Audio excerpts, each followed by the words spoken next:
On May 31st, 2014, in a quiet suburb of Waukesha, Wisconsin, a 12-year-old girl was found alone on the side of a road. She had been stabbed 19 times. Her two best friends had walked her into the woods that morning and left her there to die. When police caught up with those two girls walking calmly on a nearby highway, they had their bags packed. They were heading to a forest. They told investigators they were going to find a mansion, and they were going there to serve a master that does not exist. This is not a story about a ghost or a demon or something ancient crawling out of legend. This is a story about what happens when a fiction becomes so powerful, so real in the minds of children, that it crosses the line from the internet into the physical world. And it all began with a single photograph, posted on a forum, on a Tuesday afternoon. In 2009, a website called Something Awful hosted a community known for edgy humor, internet culture, and creative experimentation. In June of that year, a user launched a thread called Create Paranormal Images, a Photoshop competition where members were challenged to turn ordinary photographs into something supernatural. The rules were simple. Start with a real photo, make it unsettling, and make it look real enough to fool someone. A 22-year-old forum user by the name of Victor Surge, whose real name was Eric Knudsen, submitted 2 entries to the contest. They were black and white photographs of children playing outside. But lurking in the background of each one was a tall, unnaturally thin figure. No face, no features.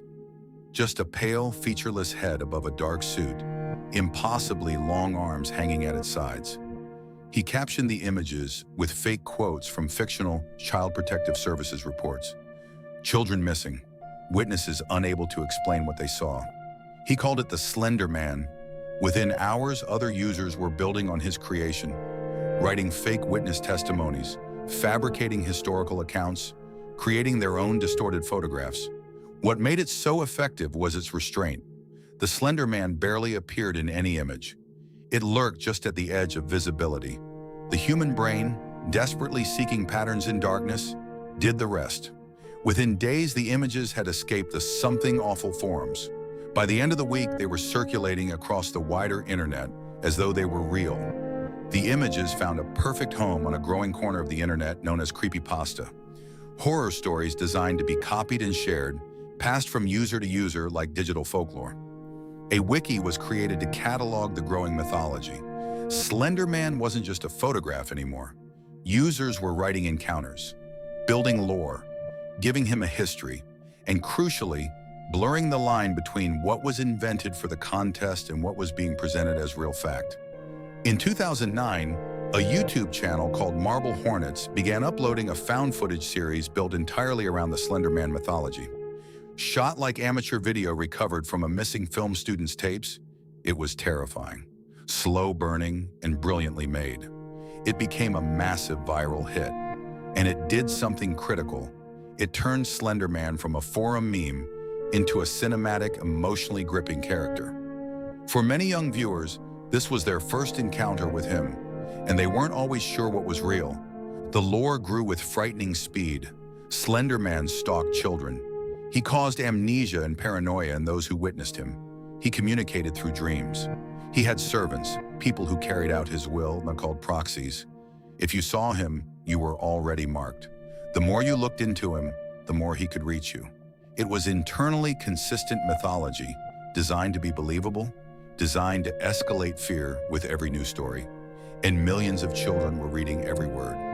Psychologists who later studied the Slender Man phenomenon noted several factors that made it uniquely dangerous. It was designed to look like real documentary evidence. It had no clear origin story. It felt ancient, like it had always existed. And it targeted children specifically, appearing near playgrounds, near schools. The brain's threat detection systems treat ambiguous danger as real danger. When you see something at the edge of a photograph that you cannot explain, your body reacts before your reasoning brain catches up.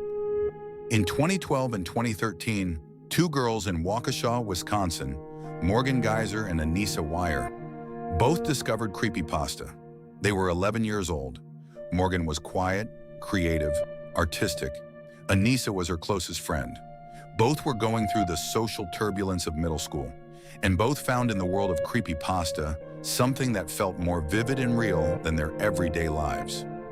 Morgan, in particular, was drawn to the Slender Man mythology with an intensity that would later alarm everyone around her. Morgan began drawing Slender Man obsessively. She wrote stories about him. She genuinely believed, according to her own later statements, that he was real. Not metaphorically real, literally real.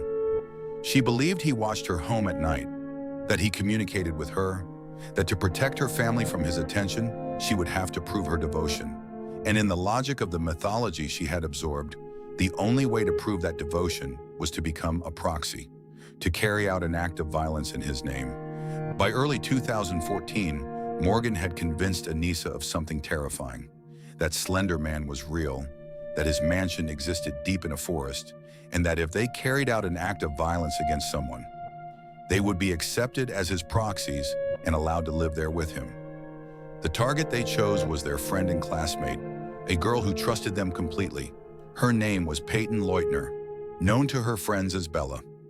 On the night of May 30th, 2014, Morgan hosted a birthday slumber party. 3 girls in sleeping bags, pizza, a movie. Everything that a 12-year-old's birthday party should look like. The next morning, May 31st, the 3 girls walked to a nearby park called David's Park to play. By this point, Morgan and Anissa had been planning what would happen next for weeks. Payton had no idea. From the park, the girls were guided further into the surrounding woodland. The area was quiet. Tree cover, dirt paths, a place where children sometimes played. Morgan produced a knife she had taken from her kitchen. What happened next unfolded in under a minute. Payton was stabbed 19 times. The wounds targeted the major arteries, a map of vulnerabilities, which investigators later noted the girls had researched online. Then Morgan and Anissa walked away and left Payton alone in the trees. Payton Leutner was left for dead, but she did not die. Despite her injuries, she crawled through the underbrush, out of the trees, toward the sound of traffic. A passing cyclist discovered her on the side of the road and called emergency services. She was airlifted to the hospital. Doctors later said she had come within a millimeter of not surviving. Of the 19 stab wounds, several had narrowly missed her heart. She regained consciousness, and she survived. Morgan and Anissa were discovered approximately 5 miles away, walking along the interstate highway. They had backpacks with food and water, enough for several days. They were heading north. When asked where they were going, they said, to find the Slender Man's mansion. They cooperated with police. They were calm. When investigators asked Morgan if she felt remorse, she said she did, but she also expressed concern that Slender Man would punish her for failing to complete the act.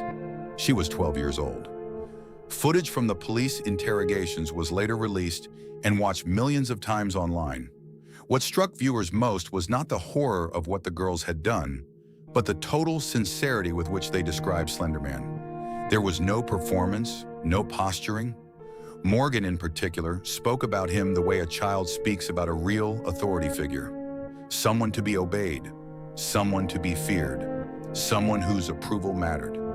The question investigators kept returning to was a haunting one.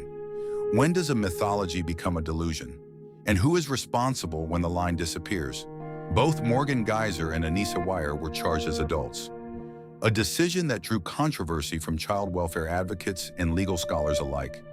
They faced up to 65 years in prison. Their ages, 12, made them among the youngest defendants in American history to be tried as adults for attempted first-degree homicide. The argument from prosecutors was that the severity of the crime and the level of premeditation warranted adult-level accountability. Defense attorneys argued that childhood, mental illness, and the corrupting influence of online mythology had combined in a catastrophic way. During psychiatric evaluation, Morgan Geyser was diagnosed with early-onset schizophrenia, a condition that had gone completely undetected and untreated for years.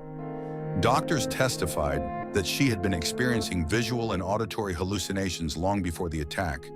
She described seeing cartoon characters, a spirit she called the Collector, and, most significantly, the Slender Man. These were not metaphors. To Morgan, they were real figures sharing her world. The Slender Man mythology had merged seamlessly with a pre-existing psychotic disorder in ways that were invisible to her family, her teachers, and her friends. In 2017 and 2018, both girls received their sentences. Anissa Weier was sentenced to 25 years in a mental health facility.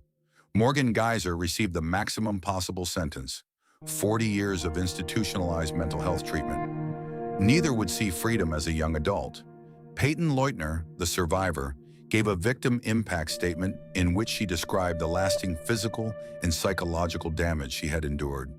She said she had spent years trying to understand why her friends had done this to her. She said she had never found an answer. Eric Knudsen, the man who created Slender Man, gave very few interviews after the attack. In a statement, he said he was deeply saddened by what had happened. He noted that he never intended for his form creation to inspire real-world harm.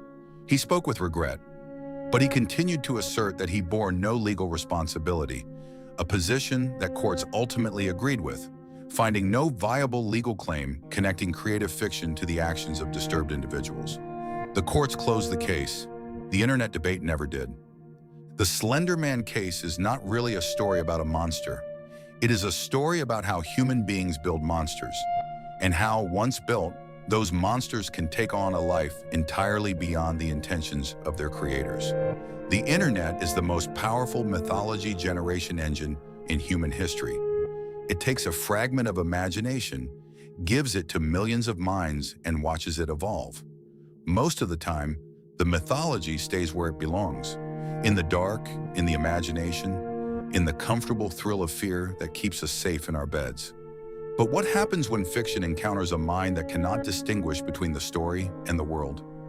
Morgan Geyser did not choose to be born with schizophrenia. She did not choose to encounter the Slender Man before anyone realized she needed help.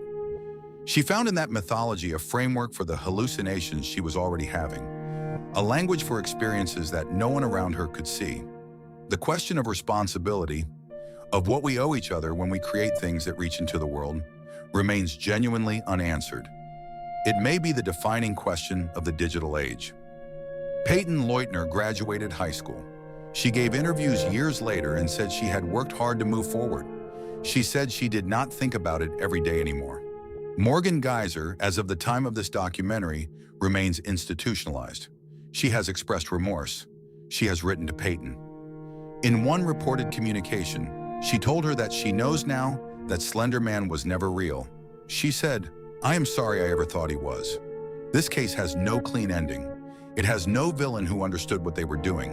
It has a girl who survived, and a mythology that still lives online. Search for it right now. It is still there."